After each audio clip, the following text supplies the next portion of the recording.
If your houseplants are constantly dying, then it could be because you are not giving it enough dark, not cutting the flowers off, forgetting about these, or a few other things that we'll cover in this video. Sounds weird, I know, but these are some of the things that are stopping your plants from thriving, but after watching this, you'll be well on your way to having the best plants in the neighbourhood. And thanks to Squarespace who have sponsored this video. So, alocasias. If you have any, then you'll know about how much of a pain they can be. Plus, how beautiful they are, of course. I think they can hear me recording this. I've slowly been increasing the numbers in my house at the same rate I've slowly been losing my sanity. They're weird and wacky, and every now and then they produce these weird looking things. These are flowers, you know, and the best thing you can do is to get your best choppers out and cut them down to Sheffield Town. But surely that's blasphemy, Mr. Sheffield. Flowers are precious things and should be protected against your fat fingers at all costs. Well, it turns out not so much. I've shown this weird little thing on the channel before because I wasn't sure what it was, and lots of folks told me in the comments that it was a flower and I should lob it off. And I did. I've since done a bit of reading, and it turns out that the plant puts all its energy into the bud and slows down leaf production. And they never amount to much. Certainly not something I'll be giving to Mrs. Sheffield on Valentine's Day anyway. So my Alocasia Friedeck, which is a stunning plant I must add, grew one of these alien things, and it took an ice age. In the meantime, the rest of the factory closed down, all the workers went home, and I didn't get to see a new leaf on the production line for weeks. Well, I chopped it down for a recent video I released on Patreon, and lo and behold, the workers are back and new leaves are now starting to emerge on the shop floor. So I thank my viewers for this tip. It's made my alocasias much happier. In return, I've created a free plant troubleshooting handbook that you can download by following the link in the description. It'll help a ton when something rears its ugly head on your plant. Check it out. So what about peace lilies then? Should we be cutting these down at first sight too? Well, lots of people do, even if they are revered for their blooms the world over. One, because they're not keen on how the flowers look, and two, because of how annoying that pollen is that sits in the centre of the flower. But cutting the flowers off does allow the plant to focus its energy on foliage growth, so if you want a big bushy plant with a thick gorgeous mane, then cutting them off could be the way to go. It depends how much you like the blooms. Just don't come after me if you cut them all off and you decide it looks hideous. I featured this funny looking guy in a video I released on the channel not long ago. This is Phil, my philodendron new red, and well, just look at him. He's got himself into a bit of a mess because the light he craves is hiding behind that wall he sits behind. But that's a story for another day, and one I talk about in the video linked in the top right. He's starring again in this new video because his dark story will serve as a stark warning about a hidden killer that is potentially wreaking havoc among your plants. You see, I bought this guy as a wee bubba from Lidl about 2 years ago. He was small enough to hold comfortably in the palm of my hand. He's now grown to this beastly size, and this is a problem. Forget how dishevelled he looks today, he actually ended up falling on the floor because of how lopsided he was. Instead, have a close look at his girthy stems at the base. And look what is apparently strangling them. Yes, a clip that was originally used to support Phil onto his Zimmer frame that he's now busting out of like Arnold Schwarzenegger busting out of his tiny t-shirt. You see, these stems were once not so girthy when he was only a baby. Clips like this are something we often forget about, and as time slips by and we get older with our plants, these clips have potential to strangle our beloved plant stems in secret. It's why the advice is to not tie string too tight to the stem when you're tying it to a support. You always want that extra room in the trousers around the waist for life's extravagances. So it's well worth having a look around your collection, particularly the ones you've had since they were kids.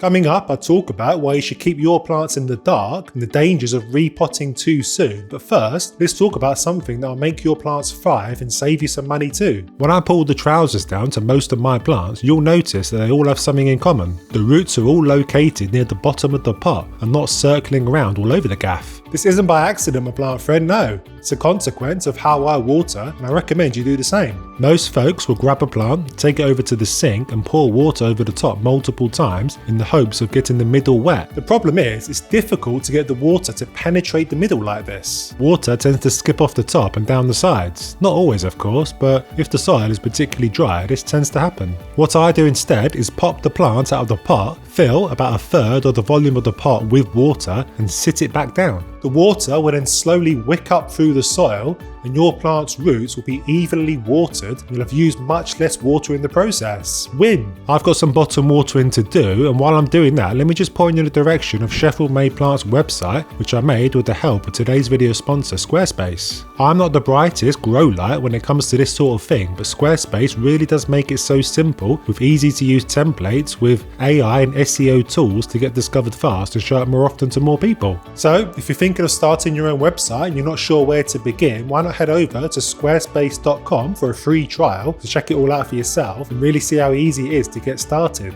And when you're ready to launch, follow my link in the description to bag yourself a 10% discount off your first purchase of a website or a domain. Have fun!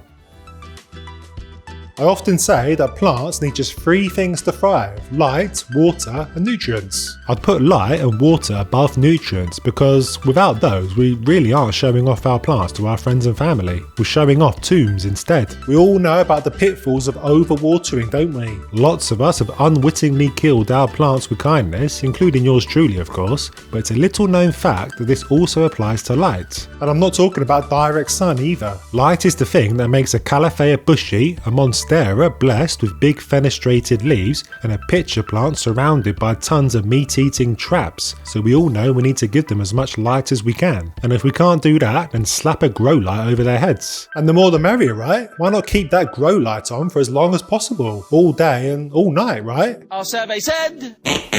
It turns out plants need their rest and recuperation just as much as you and me, my plant friend, and it's all to do with photosynthesis and respiration. Without getting too technical, plants perform photosynthesis during the day using light to convert carbon dioxide and water into glucose, and at night they primarily undergo respiration, converting the stored glucose into energy. It's the plant's internal clock that regulates this process based on a 24-hour cycle of light and dark. Without the dark, their rhythm is all messed up, and I'm not talking about their moves like Jagger. So don't be tempted to leave the light on all night and let sunlight do the work during the day. Your plant will look like they've been up all night dancing. Okay, so what about places like Norway and Alaska where the sun never sets during the summer? Plants there aren't on the fritz, are they? True, but you don't see many tropical plants there either. And the plants that are there have adapted to cope with the extended periods of light so they can go on about their business despite the unusual light conditions. I would be curious to know how tropical plants fare indoors though, so if you're from that part of the world or similar, then please leave it in the comments.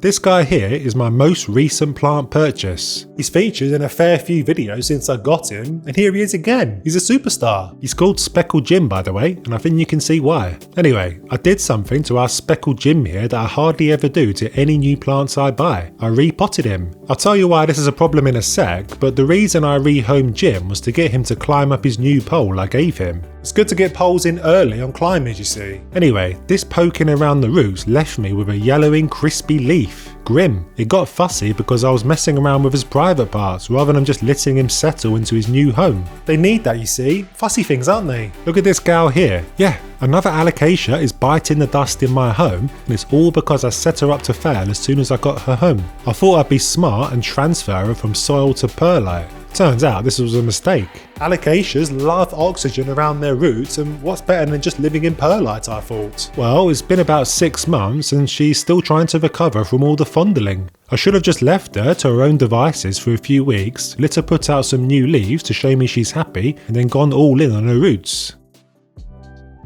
So the question is, how can you tell when your plant has actually kicked the bucket? Because plants like Alocasia have this annoying habit of going dormant during winter, and I'm pretty sure I've thrown out some plants that were actually still alive. I'm persevering with this guy because the bulb is still firm. This is the key for plants that grow from bulbs or rhizomes like Alocasia, Calathea or Peace Lily. If all the foliage is gone, hunt for the bulbs in the soil, and if they still feel firm and not mushy, then you're probably still in the game. But what about those plants that have stems and not bulbs? The trick here is to scrape some of the bark off the stem and look for green. Not too much, mind. Green means go in this case. Black means death, and your plant is toast, unfortunately.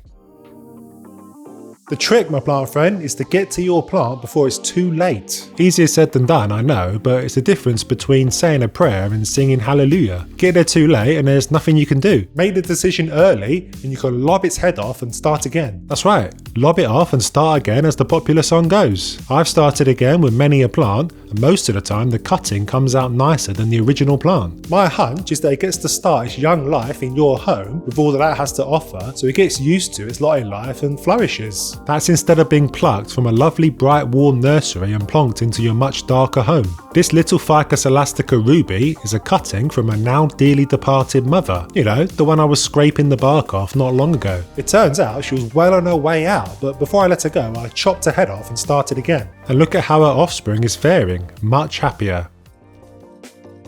So, I introduced you to Phil, the Philodendron New Red, at the beginning of this video, and to get the full lowdown on why he got into the mess he did, follow the link on the screen now. I go over all the signs that your plant is suffering from a lack of light, so well worth your time if you want happy plants. I'll see you there.